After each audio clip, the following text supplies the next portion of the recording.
अरे खोप्यामधी खोपा सुगर अणीचा चांगला, देखा पिलासाठी तिनं झोका झाडाले टांगला. पिलं निजले खोप्यात जसा झुलता बंगला, तिचा पिलामधी जीव जीव झाडाले टांगला. सुगरण या पक्षाचं वर्णन करताना कवयित्री बहिणाबाई चौधरींनी आयुष्याचं तत्वज्ञान सांगितलं आहे. आपली सुगरण पक्षाशी सगळ्यात पहिली ओळख बहिणाबाईंच्या कवितेतूनच झाली आहे.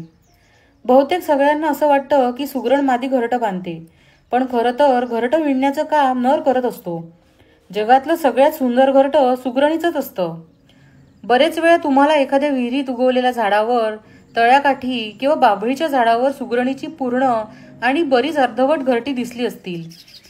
जगविख्यात पक्षीतज्ञ डॉक्टर सलीम अली यांच्या निरीक्षणातून अनेक रंजक गोष्टी समोर आल्या आहेत. नर सुगरण पक्षी अशी घरटी बांधायला सुरुवात करतात. एका झाडावर अनेक नर घरटी बांधतात. घरट्याच्या पहिल्या गवताच्या गाठीवर हे सगळं घरटं अवलंबून असतं. ती परफेक्ट गाठ बांधल्यानंतर नर अर्ध घरटं पूर्ण करतो. हे घरटं मादी सुगरण दूरवर बसून बघत असते. अर्धवट बांधलेलं घरटं ती इन्स्पेक्ट करायला येते. त्यावेळी नर पंख फडफडून तिला अट्रॅक्ट करत असतो.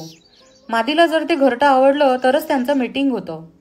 मग नर ते घरटं पूर्ण करतो, नाहीतर ते तसंच अर्धवट सोडून तो दुसरं घरटं बांधायला लागतो.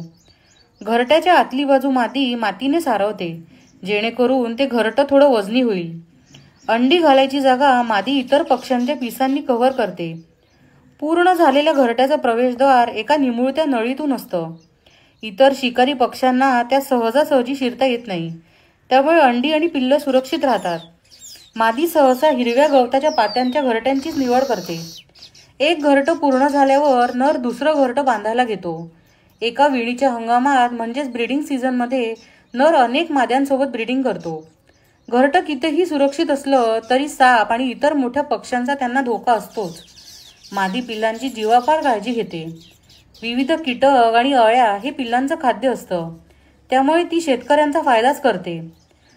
माझ्या शेतातल्या रोहण नावाच्या झाडावर हे सुगरण पक्षी दरवर्षी घरटं बांधत असतात. हे मी काढलेलं सुगरण पक्षाचं चित्र.